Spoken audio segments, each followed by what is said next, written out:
Welcome back to the Global Ledger. I'm Justin. If diagnosing crises were easy, there wouldn't be crisis. By the time history books are written, everything, looks obvious.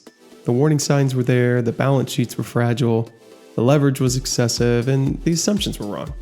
But in real time, none of that is clear. Information is incomplete, markets are noisy, and signals conflict. And also, decisions have to be made before the facts are known. So today's episode is about something very specific: how to read a financial crisis as it's unfolding. Let's get into it.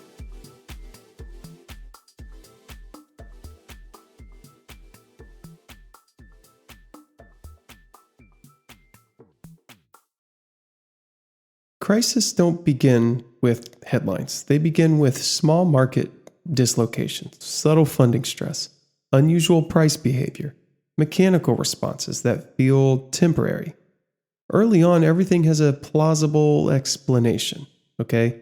Like it's just positioning, or it's just technical, it's a one-off, liquidity is thin today kind of thing.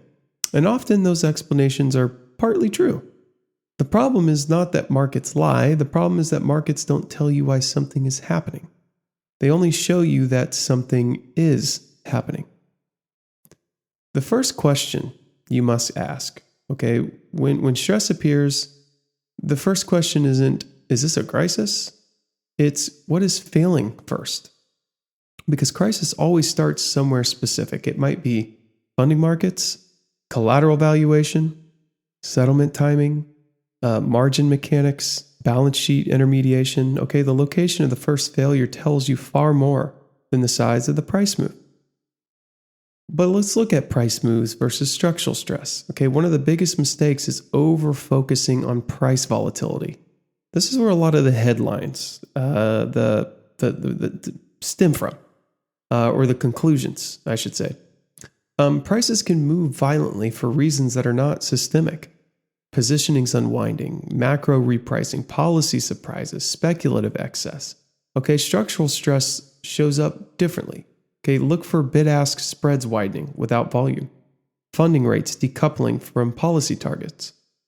Okay, collateral haircuts changing asymmetrically, margin requirements rising faster than volatility, settlement delays, dealers stepping back even as spreads widen. These are not emotional signals. These are true mechanical ones. But the sequence matters more than the magnitude. Okay, in real-time diagnosis, order matters. We need to ask, number one, did funding break before prices fell? Number two, did margin change before volatility exploded? Another question would be, did collateral become scarce before rates spiked? Or another one would be, did liquidity vanish before panic set in? Okay, when funding breaks first, you are looking at a liquidity event. Okay, when prices collapse first and funding flows, solvency risk may be emerging. Okay, sequence reveals casualty, but magnitude doesn't. And so I think liquidity crises whisper before they scream. Liquidity stress rarely starts with explosions. It starts quietly. We'll pass on that trade, or we're reducing balance sheet, or we're widening spreads, or we're increasing haircuts, or shortening tenors, right? These decisions don't make headlines, but they propagate fast. Okay, liquidity crises whisper, solvency crises scream. Your job is to hear the whisper, I think. Okay. Here's why official signals kind of lag reality. Okay, by the time official institutions speak, the system has already reacted. That's not incompetence or anything. That is just the way it works. Official data will aggregate, it smooths, and arrives with delay. Okay, markets react instantly to balance sheet constraints, counterparty behavior, operational friction. Okay, this means markets diagnose stress before policymakers can confirm it. That's why watching how markets behave matters more than listening to what anyone says, including myself. So the most common real-time mistake, I think, is, or error during unfolding stress is this, okay? Treating temporary liquidity stress as if it will automatically resolve. Okay. I think that's the most common. But sometimes it does, but oftentimes it doesn't. Okay. Liquidity problems can become solvency problems if assets are forced to sell or prices gap lower, right? Capital is impaired or confidence is lost. This is not neutral in crises. It is an accelerant. So we need to read markets as a system, not as a story. Okay. In real time, you must resist storytelling. Stories feel explanatory, but they distract from structure, as we can see. Instead, ask structural questions. Who must transact today? Who is providing balance sheets? Capacity.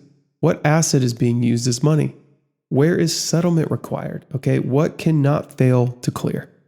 Crises are not narratives. They are clearance failures.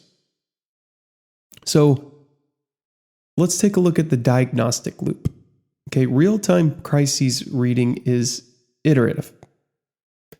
You observe, you test hypotheses, you watch how markets respond, and you revise. Okay, there's no single signal. There is only coherence.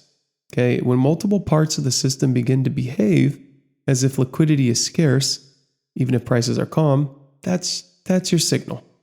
Okay. So once you learn to read crises in real time, something else becomes obvious. Okay, markets often ignore fundamentals for long periods. Prices move, liquidity dominates. Okay, flows overwhelm value until suddenly fundamentals matter all at once. In the next episode, episode 94, we're going to explore that exact transition.